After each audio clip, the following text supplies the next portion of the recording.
Okay, so the first chapter of 12th that we are going to start is liquid solution.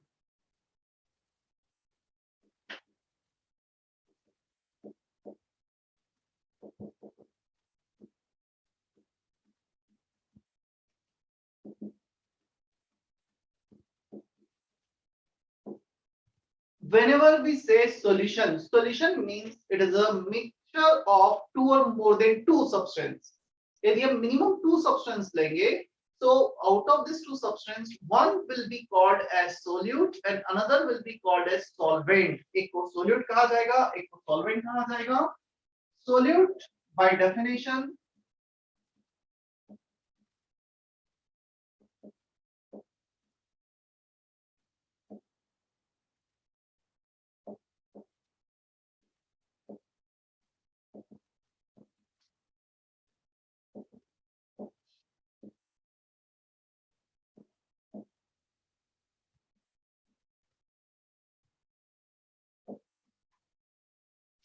solute is a substance which present in a lesser amount. Solvent is a substance which present in the larger amount, in the excess amount. ये कुछ let's say T है. इस T में मैंने what T is a solution. Solution of what? Water and some other solute, 2, 3, 4 types of solute. इस T में water में हमने ऐड कर दिया है चीनी या शुगर. तो शुगर एक solute particle हो गया और water जो हो गया solvent हो गया. क्योंकि लार्जर अमाउंट में एक्सेस अमाउंट में क्या है यहाँ पर बेसिकली सॉल्वेंट. तो सॉल्वेंट हमने कुछ सोल्यूटेट कर दिया और टी बनाई. सो कुछ एक्सेस अमाउंट में सॉल्वेंट, लेसर अमाउंट में solute. Again at the same time जो फेज है, जो स्टेट ऑफ मैटर है उस सॉल्यूशन का, वो लिक्विड वर्ड यूज कर रहे हैं. तो जो एक्सेस अमाउंट में that should be liquid only. Specially we are saying liquid solution, then the solvent must be liquid only, and the solute can be anything: solid, liquid और gas. इन तीनों का example ले लेता हूं मैं. सॉलिड, लिक्विड, गैस का. Sugar को water में ऐड करके टी बनाना, ये एक हो गया सॉलिड इन लिक्विड. सॉलिड को लिक्विड में ऐड किया. लिक्विड इन लिक्विड का एक एग्जांपल ले लेता हूं मैं. हम दो किसी भी सब्सटेंस को, सॉल्यूशन को ऐड कर रहे हैं. लेट से मैंने वाटर में क्या ऐड करें हम milk. Milk is a type of solution which is liquid in liquid. जो प्रोटीन पार्टिकल्स होते हैं मिल्क में, क्लियर, वो प्रोटीन पार्टिकल्स लिक्विड फॉर्म में वाटर में एडेड होते हैं. जो मिल्क है, मिल्क में कुछ वाटर कंटेन होता है, सॉल्वेंट वाटर ही होता है. तो लिक्विड इन लिक्विड हो गया. Gas in liquid, cold drinks, soft drinks, Coca Cola, उसमें CO2 गैस डिसॉल्व होती है वाटर. तो गैस इन लिक्विड हो गया. Is it okay? Yes, sir. Yes, sir. ऐसा नहीं है कि सॉल्वेंट सिर्फ लिक्विड होता है. Solvent can be solid and gas also, but इस चैप्टर में हमने जब नाम दिया लिक्विड सॉल्यूशन, तो फिर हम सॉल्वेंट लिक्विड देखेंगे. क्लियर है?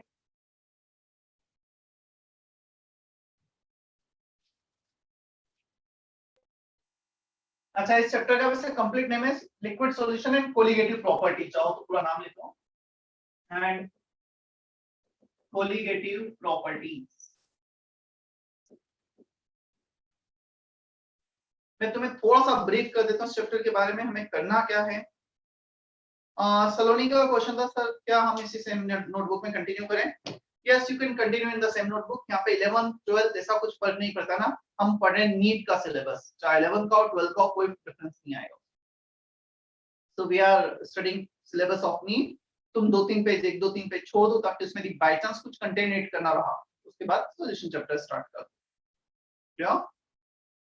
ओके. तो इस चैप्टर में हमें एग्जैक्टली करना क्या है.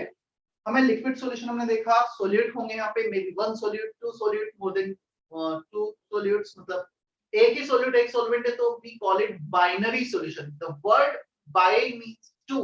Binary solution, ternary solution, quaternary solution. तो जितने सब्सटेंस का सॉल्यूशन होगा उसको हम उसके अकॉर्डिंग नॉमिनेट कर देंगे. अब इन सॉल्यूशन में जिसमें कुछ सोल्यूट प्रेजेंट है, the amount of solute present in the solution, it can be represented in terms of different concentration term. हमने कितना अमाउंट सॉलिड का, सॉल्यूट का सॉल्वेंट में ऐड किया है, उसको डिफरेंट कंसंट्रेशन टर्म के वे में रिप्रेजेंट किया जाता है, mole fraction, mole percentage, weight by weight percentage, weight by volume percentage, molarity, molality, formality, normality, ये सारे कंसंट्रेशन टर्म हम देखेंगे जो 11th में मोल कॉन्सेप्ट में किया था, वापस यहाँ पूरा रिवाइज होगा। क्लियर?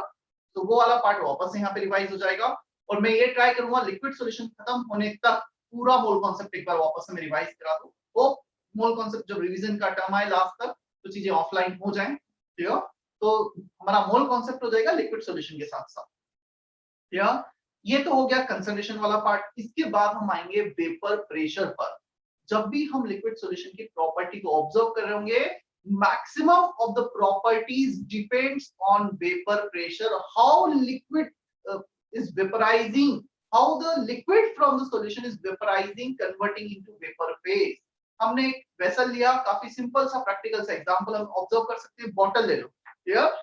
उस बॉटल को जो ट्रांसपेरेंट हो क्लोज करके रख दो, उसके सरफेस पे तुम जब रखोगे कुछ भी वाटर के मॉलिक्यूल नहीं होंगे। क्लियर? इवन उसको तुम नॉर्मल रूम टेम्परेचर पर रख दो, इवन सनलाइट में रख दो तो और भी जल्दी ऑब्जर्व कर पाओगे। सनलाइट में रखोगे तुम देखोगे वो वाटर के कुछ ड्रॉपलेट्स सरफेस पे आके अटैच हो गए, पूरे सब कुछ जहां पे पानी नहीं था।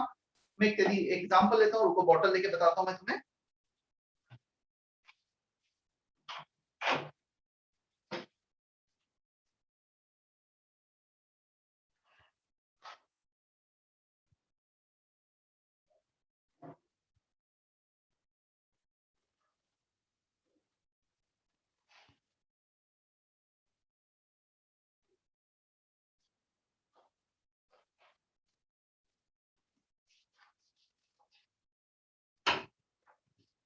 देखो ये एक हमने पानी का बॉटल लिया, इस ट्रांसपेरेंट बॉटल में कुछ हमने लिक्विड ले लिया, वाटर ले लिया अप टू सम लेवल, कुछ लेवल इसका एम्प्टी है।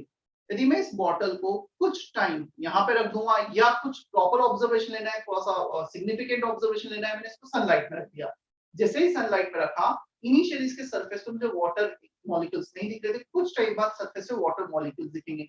तो जो वाटर ड्रॉप्स मुझे दिखेंगी वो इसलिए दिख रही हैं क्योंकि लिक्विड वेपराइज हो रहा है, और वेपराइज होने के बाद when it comes into contact with this surface, वो वहां पे जाके कंडेंस हो रहा है। So liquid has tendency of vaporisation. हम इसमें अच्छा, ये लिक्विड जितना वेपर्स में फॉर्म में कन्वर्ट होगा, एक इक्विलिब्रियम सिचुएशन आ जाएगी। Liquid converting into vapour phase, vapours again condensing into liquid phase, when the rate of vaporization is exactly equal to rate of condensation at that particular point of time, the molecules of vapor here above the liquid will remain same, will remain constant, और उन molecules के कारण जो pressure लगेगा equilibrium पे, that pressure is called vapor pressure. So vapors of the liquid when exerting pressure on the surface of the container and on the surface of liquid here under equilibrium condition, then this pressure is known as vapor pressure.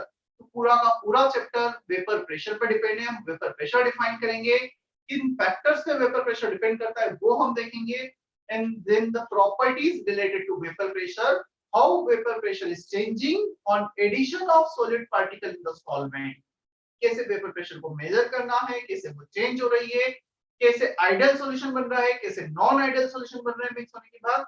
All these properties will be related to vapor pressure. Yeah. So mainly इस chapter में हम vapour pressure उससे related property discuss कर रहे होंगे, जो colligative properties भी जिन्हें कहा जाता है। Here colligative properties means the properties which depends only on number of particles. इसमें हमने इस वाटर सॉल्यूशन में हमने NaCl ऐड किया फर्स्ट केस 1 मोल, NaCl के 1 मोल का वेट 58.5 ग्राम। हमने इसमें ऐड किया मान लो ग्लूकोज 1 मोल, उसका 180 ग्राम। तो हम कितने ग्राम ऐड कर रहे हैं उनकी प्रॉपर्टी क्या है। NaCl एक छोटा मॉलिक्यूल है, ग्लूकोज एक बड़ा मॉलिक्यूल है, कोई फर्क नहीं पड़ता। ये सिर्फ डिपेंड करता है हमने कितने नंबर ऑफ पार्टिकल्स ऐड की। If we are adding the same number of particles of different substance, different solute, then the colligative property will remain same. Yeah? So colligative properties वो properties जो सिर्फ number of solute particle पर depend कर रही है, बजाय उनके characteristics, उनका nature, उनका mass, उनका behavior, उनका charge उन पे डिपेंड नहीं करती। ये जस्ट मैं ब्रीफ कर रहा हूँ इस चैप्टर में हमें करना क्या है। This is one of the easiest chapter of 12th standard of physical chemistry. Physical chemistry का चैप्टर है, क्लियर, कैलकुलेशन बेस्ड है और सबसे इजी चैप्टर में से, मतलब यहाँ पे कुछ ना समझ में ऐसा कुछ नहीं होगा। और अच्छी बात है हमारा फर्स्ट चैप्टर इजी है, हम ऑनलाइन पढ़ रहे हैं तो ठीक है, इतना प्रॉब्लम भी नहीं आएगा हमें। या वैसे अगेन डे 1 से तुम्हें कहा जा रहा है दिमाग से बिल्कुल ये चीजें निकाल दो, ऑनलाइन है ऑफलाइन है, हमें ऑफलाइन में अच्छा समझ में आता है, ऑनलाइन में नहीं आता है, मतलब ये चीजें तुम दिमाग में रखोगे तो होगा है, तुम अपनी इफिशिएंसी कम कर लो। See we can not avoid this situation, NEET जब होना ही है, इस साल भी नीट हो रहा है, 3 अगस्त उसका डेट आ गया है, 50,000 स्टूडेंट को गवर्नमेंट सीट मिलनी है तो मिलना ही है, चाहे पेंडेमिक हो या ना हो। मतलब हम पेंडेमिक का बहाना लेकर कि ये था इसलिए हमारा नहीं हुआ, हम हमारा कैरियर के साथ मतलब खिलवाड़ नहीं कर सकते। जो एग्जाम, जितने भी एग्जाम है, एक भी एंट्रेंस एग्जाम ऐसा नहीं है जो एकदम हेवी कोविड में भी रुक गया हो। आईआईटी मेंस का एग्जाम हुआ, एडवांस का एग्जाम हुआ, जेई मेंस तो 4-4 बार हो रहा है, 2 बार हो चुका है, 2 बार और होना है, तो सारे एग्जाम उनके जगह पे अपने हो रहे हैं। हाँ, एटमेक्स ये हुआ है कि थोड़ा डिले हुआ है 1-2 महीने आगे पीछे बस, बट जितने भी एग्जाम है लास्ट ईयर भी, इस साल भी, सब होंगे और अगले साल भी होंगे तुम्हारे टाइम। तो हम ये कहीं भी माइंड में नहीं रख सकते कि पेंडेमिक इसलिए हम नहीं कर रहे हैं या ऑनलाइन इसलिए हमें अच्छा नहीं कर रहे हैं। तुम अच्छा नहीं करोगे, तुम मन से नहीं पढ़ोगे, हार्ड वर्क नहीं करोगे, तो मे बी पॉसिबल कि कोई दूसरा बच्चा कर ले। तो कहीं ना कहीं गवर्नमेंट 50,000 सीट्स है एमबीबीएस के लिए, तो वो 50,000 सीट्स तो फिल होना ही होना है। आज से 5 साल के बाद, 8 साल के बाद जब कोविड पूरा खत्म हो जाएगा, कोई शायद भूल भी जाएगा ऐसे काफी लोग, तुम किसी को ये रीजन नहीं दोगे ना कि कोविड आ गया था इसलिए मेरा करियर नहीं बना, या मैं इसलिए डॉक्टर की जगह कुछ और बन गए, कुछ और किया, बीएससी कर लिया। मतलब अगेन थोड़ा सा समझना, जो टाइम है ये बहुत क्रूशियल है हमारे लिए, ये 11 से बोलते आ रहे हैं।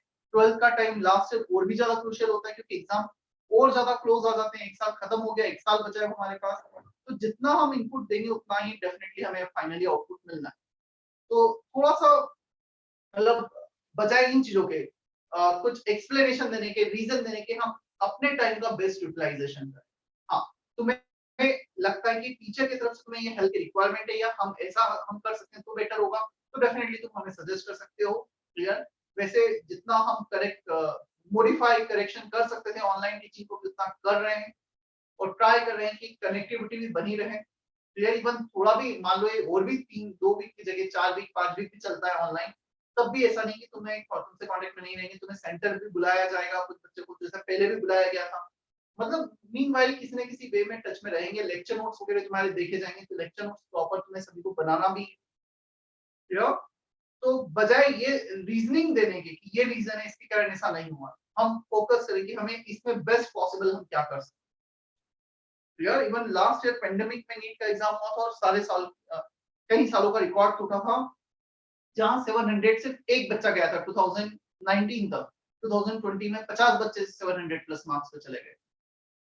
तो एग्जाम होना ही होना है अपनी जगह, सब कुछ जैसा चल रहा है, बच्चों को एग्जाम देने ही, मार्क्स लाना ही। और वो बच्चे ऐसा नहीं कि उन्हें कुछ एक्स्ट्रा फैसिलिटी मिल रही है, उनके लिए एक बायो एनवायरनमेंट क्रिएट करके क्लासरूम में पढ़ाया जा रहा है, ऐसा तुम्हारे साथ है वैसा उनके साथ हो। और अगेन जो जितने भी नीट एग्जाम हो गया, जेई का एग्जाम हो गया, 50% इनपुट तुम मान के चलो यदि हमारा है, तो 50% इनपुट तुम्हारा ही है। तुम यदि नहीं पढ़ोगे, कोई भगवान भी आगे पढ़ाएगा तो कोई कुछ नहीं कर सकता है। तो 50% तो तुम्हारा ही काम है, तुम्हें ही सेल्फ स्टडी करना है, तुम्हें ही सुनना है, तुम्हें ही फोकस करना है। क्लियर। तो घर पे भी बैठे हो तो हमें दिमाग में रखना है कि हमारे करियर के लिए कर रहे हैं हम, ऐसा किसी को दिखाने के लिए नहीं, दिखाने के लिए नहीं कर रहे। ऐसा नहीं क्लास में टीचर देख रहा तो कर रहे हैं, घर पे कोई नहीं देख रहा तो ठीक है, सो गए आधे टाइम, कान में लगा है, म्यूजिक चल रहा है, बीच में वीडियोस चल रहे हैं लेक्चर के साथ साथ। तो वो सारी चीजें ध्यान रखो, तुम्हारा ही करियर है, किसी और का नहीं है। And we are mature enough to understand all this things कि इस एज में हमारे लिए बेस्ट क्या है, this is the turning point of our life, हम क्या बेस्ट कर सकते हैं अपने लिए। चलो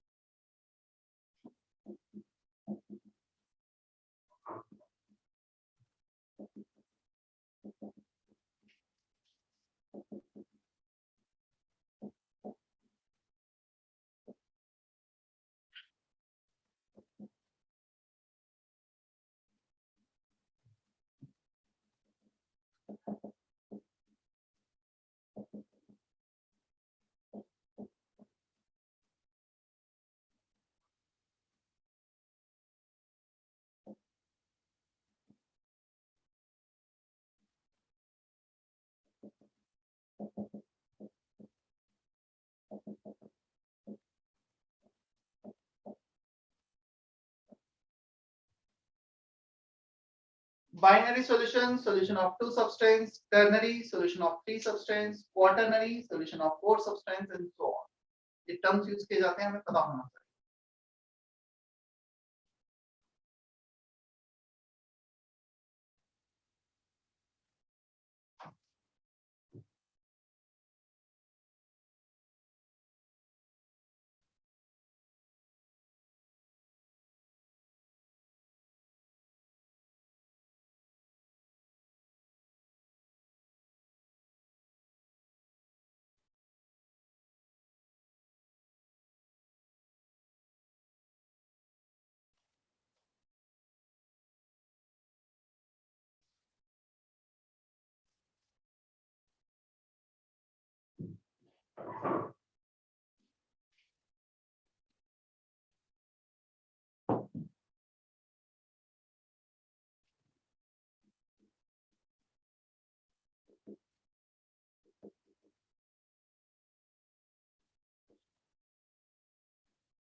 Mole fraction definition: it is a moles of solid present in 1 mole of the solution. Moles of solute upon moles of solute plus moles of solvent. यदि binary है, ternary है तो तीसरे के moles आ जाएंगे, total moles आएंगे denominator. Generally solute के moles को small n और solvent के moles को capital N से denote किया जाता है.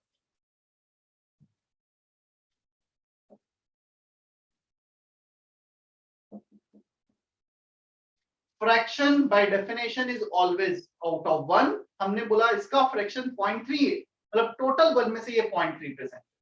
फ्रैक्शन का एडिशन हमेशा 1 होता है. क्लियर? परसेंटेज की बात करेंगे तो परसेंटेज का एडिशन हमेशा 100 आउट ऑफ 100. मेरे 55% है, मतलब कि 100 मार्क्स का पेपर होगा तो उसमें 55 मार्क्स. मोल फ्रैक्शन 0.3 है तो 1 में से 0.3 मोल्स उसके हैं. या summation of mole fraction is always 1.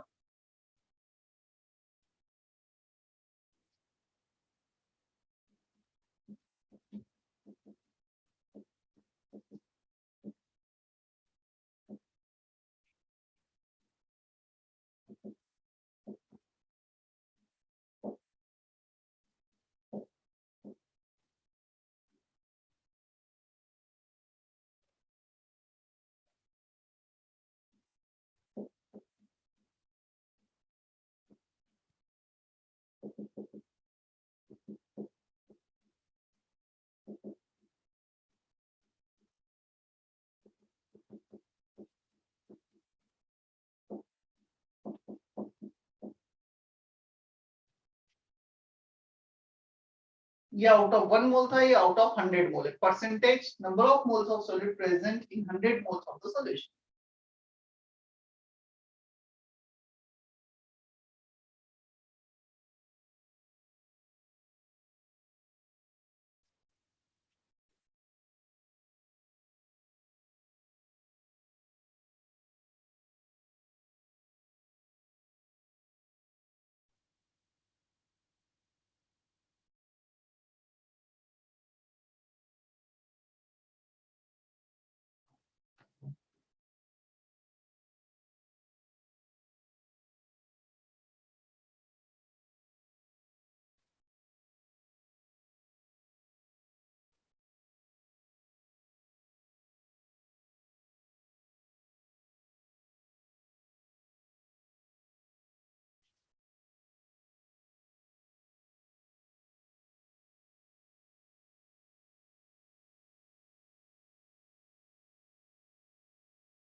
Percentage, first term weight by weight percentage or percentage by mass. It is a weight of solute present in 100 gram of the solution. Weight of solute upon weight of solution into 100. Mole percentage था moles of solute upon moles of solution into 100. Weight by weight is ऊपर weight नीचे weight आ गया. यदि हम यहाँ पे weight by volume करेंगे तो ऊपर weight of solute नीचे volume of solution. Volume by volume करेंगे volume of solute upon volume of solution आ जाएगा. जो भी term है उसके according change हो जाएगा numerator denominator.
कॉपी कर लिया है?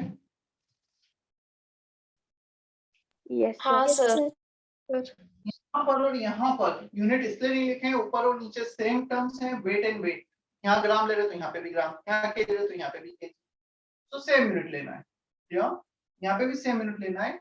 यहाँ पे तो अलग अलग टर्म है, that's why I need to write units here, weight in gram, volume in ML. तो इनटू 100 किया, कितने ग्राम सॉलिड का 100 ml सॉल्यूशन में present. Is that okay? Yes, sir. Yes sir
Parts per million, parts per billion.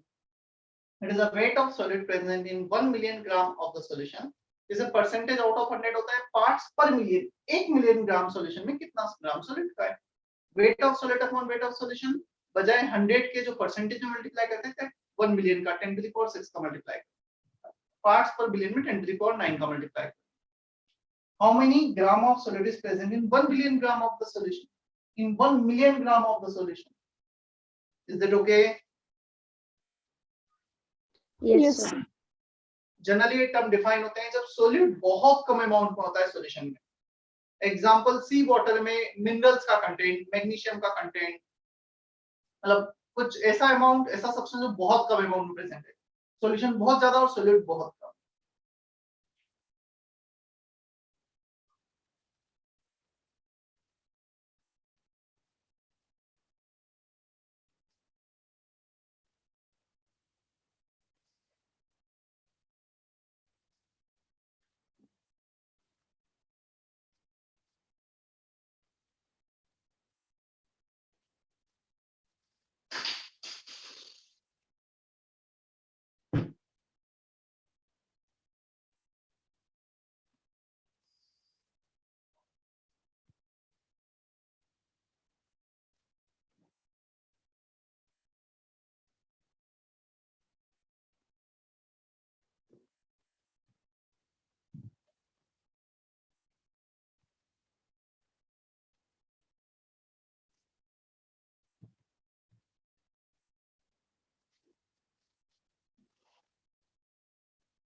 Solution is a combination of solute plus solvent. ये हमें पता है, फिर भी लिख दिया है क्योंकि काफी जगह यूज आता है। Weight of solute plus weight of solvent will be weight of solution. Density of solution